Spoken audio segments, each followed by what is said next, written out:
Ciao, in questo terzo video dedicato al libro Digerito Discovery parleremo di respirazione circolare. Sulla respirazione circolare faremo più di un video, perché la respirazione circolare di base è sempre la stessa, ma potremo pian piano mettere qualche tassello in più per rendere la respirazione circolare più funzionale alla composizione di ritmi. Per iniziare con la respirazione circolare di base è importante capire che la respirazione circolare si compone di due fasi. Una fase è quella che abbiamo già visto e quindi nel momento in cui soffiamo per produrre il suono, in questo modo spingiamo con l'addome, le guance si gonfiano leggermente e poi subito dopo avviene la seconda fase, quando abbiamo le guance gonfie così. Provate a rimanere in questa posizione, quindi con le guance gonfie e al contempo respirate dal naso.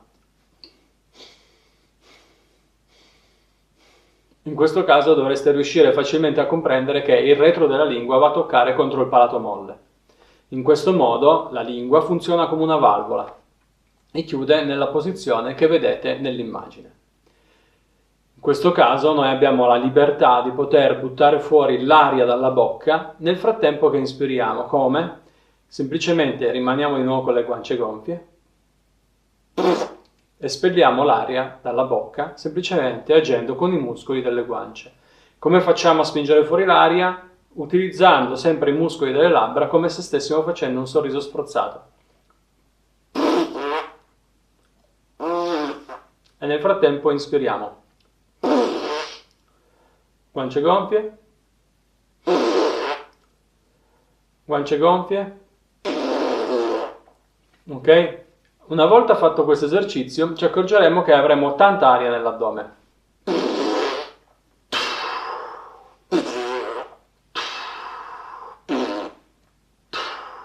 Qualora non riuscissimo a controllare i muscoli della lingua e delle guance in modo coordinato, possiamo esercitarci con dell'acqua, come faccio vedere adesso in quest'altro video.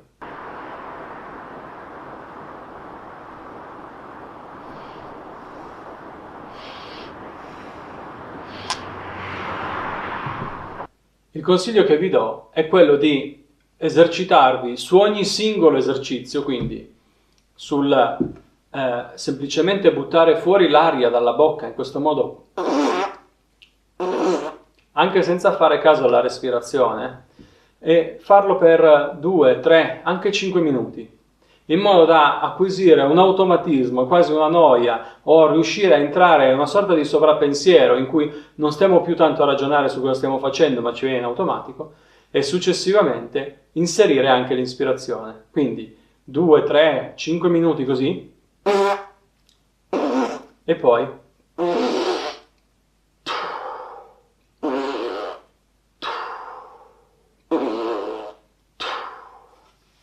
a questo punto, una volta che avremo imparato in modo abbastanza automatico a fare questi movimenti, pian piano appoggeremo le labbra allo strumento. Non mi importa all'inizio che il suono sia bello o brutto, che qualsiasi suono può essere adeguato, un soffio, un sibilo, una pernacchia, una nota base pulita, sporca, non importa, qualsiasi suono va bene. Pian piano avviciniamo lo strumento alla bocca.